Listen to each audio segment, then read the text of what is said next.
ഉണ്ടോ ഭാരം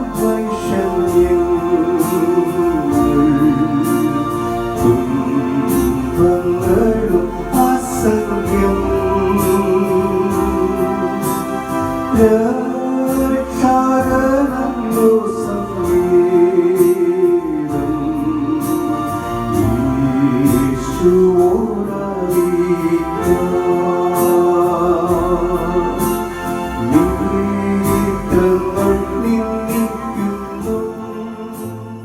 ദൈവനാമത്തിന് മഹത്വമുണ്ടാകട്ടെ. ഇന്നത്തെ ധ്യാനത്തിനായി 3-ാം സങ്കീർത്തനം 3-ാം വാക്യം. നീയോ യഹോവേ, എനിക്ക് ചുറ്റും പരിചയം, എൻ്റെ മഹത്വവും എൻ്റെ തല ഉയർത്തുന്നവനും ആകുന്നു.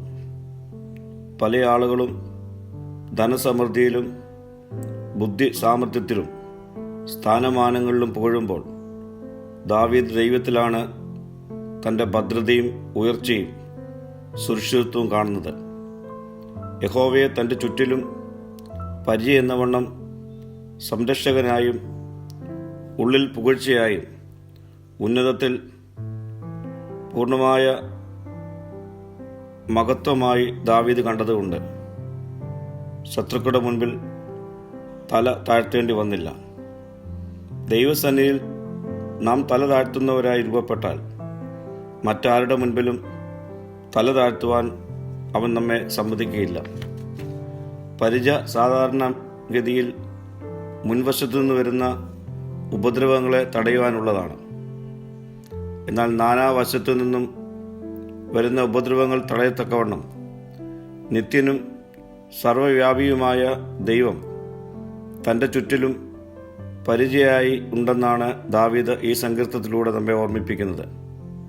പ്രിയ സ്നേഹിതരെ, ദൈവമക്കൾ എത്ര കൈപ്പേറിയ ജീവിത അനുഭവങ്ങളിലൂടെ കടന്നുപോയാലും പരിചയമായി ദൈവം നമ്മുടെ ചുറ്റും ഉള്ളതുകൊണ്ട് ഭയപ്പെടേണ്ട. നമ്മുടെ ജീവിതത്തിൻ്റെ സകല മഹത്വവും ദൈവത്തിൽ കൊടുക്കാം. ശത്രുക്കളുടെ മുൻപിൽ അവൻ നമ്മുടെ തലകളെ താഴ്ത്തുവാൻ സമ്മതിക്കുകയില്ല. പ്രാർത്ഥിക്കാം. പരിചയമായി എന്നെ സംരക്ഷണം ചെയ്യുന്ന കർത്താവിൽ അഭയം പ്രാപിക്കുവാൻ എന്നെ ശക്തീകരിക്കണമേ. മഹത്വം നീ എടുക്കണം. യേശുവിൻ്റെ നാമത്തിൽ തന്നെ. ആമീൻ.